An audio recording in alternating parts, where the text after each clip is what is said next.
Welcome to this explainer. Look, if you're feeling like traditional SEO tactics are just dying off and simply getting your name out there isn't cutting it anymore, you are definitely not alone. Today, we're breaking down the ultimate endgame of modern brand strategy.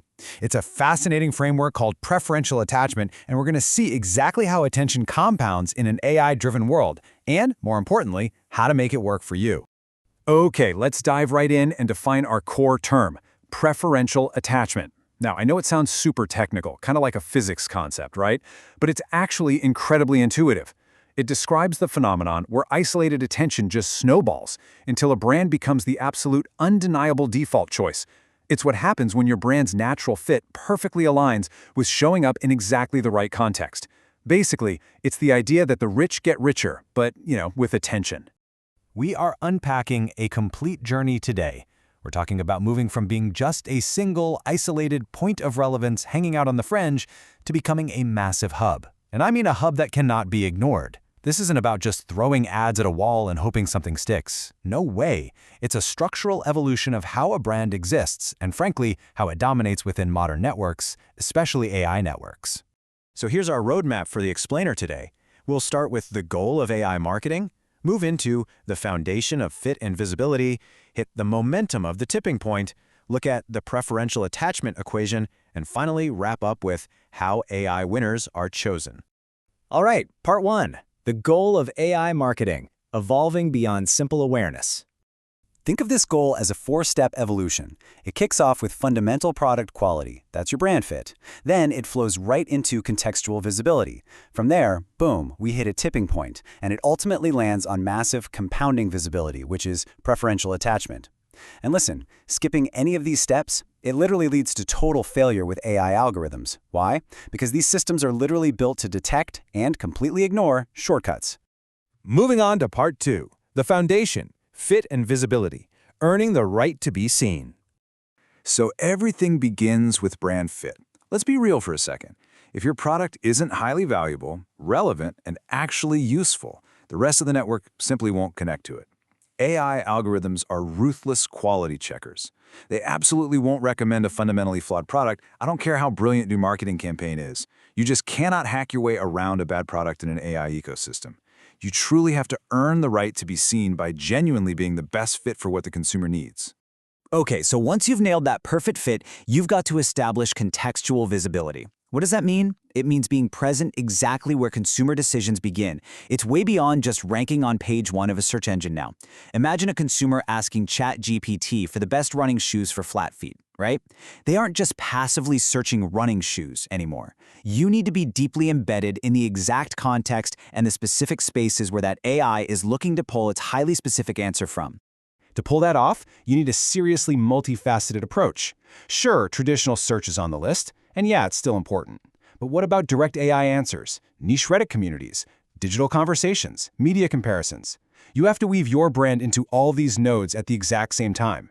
When your brand fit aligns seamlessly across all these different touchpoints, well, that's when you start building an interconnected web rather than just clinging to a single fragile thread. Which brings us to part three, the momentum, tipping point, accelerating the network.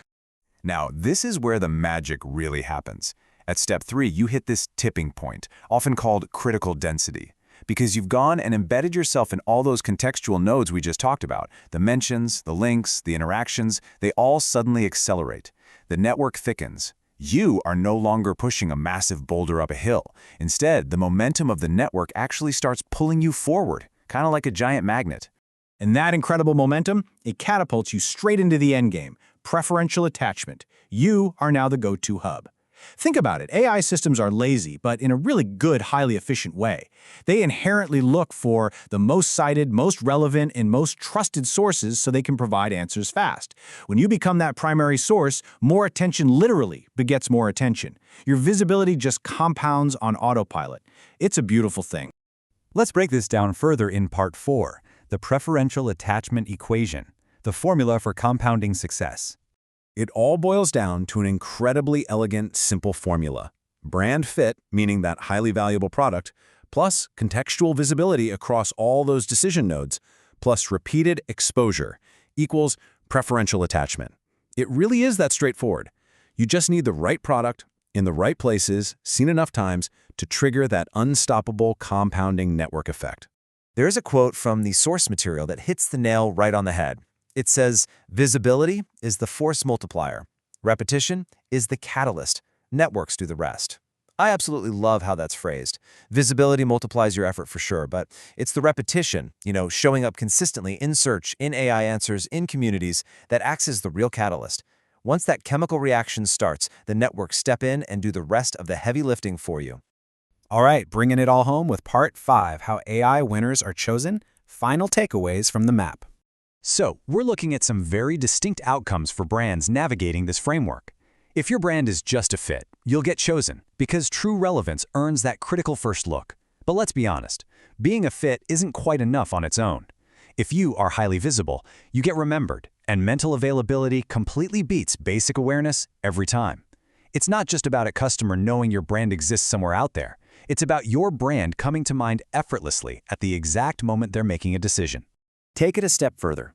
Maintaining a dense network presence. That creates unstoppable momentum. Critical density turns static attention into real forward motion. And finally, those hub brands, the ones that actually achieve true preferential attachment, they attract exponentially more. Mentions, links, recommendations, overall demand, they don't just grow incrementally step by step, they compound naturally. The network essentially becomes your best salesperson. So if there is one crucial takeaway from this entire framework, it's this. Winning in an AI-driven market simply means becoming the easiest brand to recall, the easiest to recommend, and the easiest to choose. In this new ecosystem, friction is the absolute enemy of attachment. Actually, scratch that. It's the killer of attachment. If you can remove that friction at every single touchpoint, the algorithms and the consumers will naturally attach to you. Which leaves us with one final, pretty provocative question to evaluate our own marketing strategies after going through this blueprint together.